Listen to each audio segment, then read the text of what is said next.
ससुराल के साथ मायके वाले भी बेटी को अपना नहीं मानते। शादी होने पर लड़की अपना शरीर तो साथ ले जाती है, मगर रूह मायके में ही अपने कमरे के अलमारी में छोड़ जाती है, सोचकर ये तो मेरा घर है। पग फेरे पर आती है तो सब कुछ पहले जैसा होता है। वही घर, वही आंगन, वही सीढ़ी, वही अलमारी और उसका कमरा, सब कुछ वैसा ही। अलमारी में बैठी रूह को तसल्ली देती है, देख तू है ना मजे में, माँ पापा के पास, भाई के प्यार से बंधी और बहन के दुलार से इस कमरे में आराम फरमाती हुई। दूसरी बार मायके आती है, हर कोई दुलारता है। चाय के बाद अपने कमरे में जाती है तो देखती है कि उसकी रूह अलमारी से बाहर पलंग पर बैठी है, एकदम उदास। पूछने पर रूह कहती है कि अलमारी के सब कपड़े अब उसके नहीं रहे, माँ ने दे दिए इधर उधर। बाली बूंदों से लेकर चप्पल जूतियाँ छोटी बहन ले ली, सूखे काजल और खत्म होने आई गुलाबी सुर्खी को माँ ने कचरे में डाल दिया। बच्चे तुम्हारे सर्टिफिकेट वो एक पन्नी में डालकर रख दिए गए हैं कि अब इनका यहाँ क्या काम, जब तुम आओगी तो दे देंगे तुम्हें, ताकि ले जाओ इन्हें ससुराल।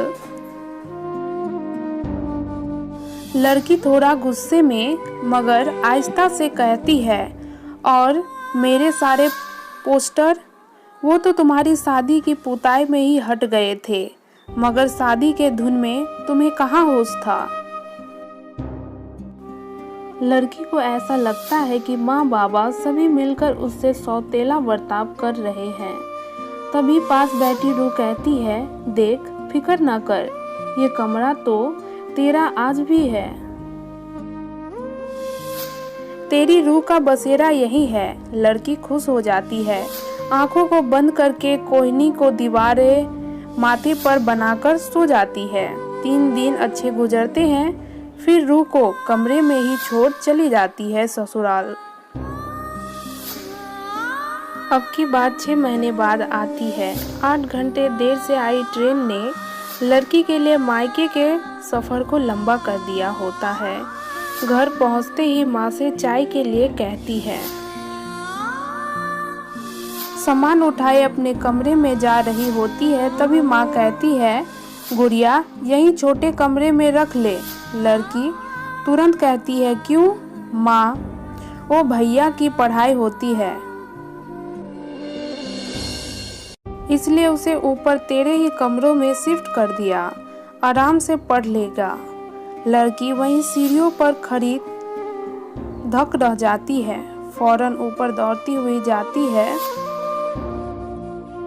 अपनी रूह को तलाशने, तो देखती है कि रुआसी आंखें लिए रूह कमरे की दहलीज पर बैठी उसका इंतजार कर रही होती है। उसे देखकर लड़की को एहसास हो जाता है कि अब उसका घर नहीं मायका हो गया है, जहां अब वो बस मेहमान है। उसके एहसास को वक्त ने इस घर से मिटा डाला है। हताश लड़की अपने बैग और स्टॉल को पलंग और दीवार के बीच के हिस्से में फिट कर लेती है और 3 दिन कभी इस कमरे में तो कभी उस कमरे में सोकर गुजार देती है। शादी के 1 साल पहले ही लड़की को मेरा घर का भ्रम टूट जाता है। उसे समझ आ जाता है कि लड़कियों के कोई घर नहीं होते। जाते वक्त बैग के कोने में ही रख ले जाती है अपनी रूह को।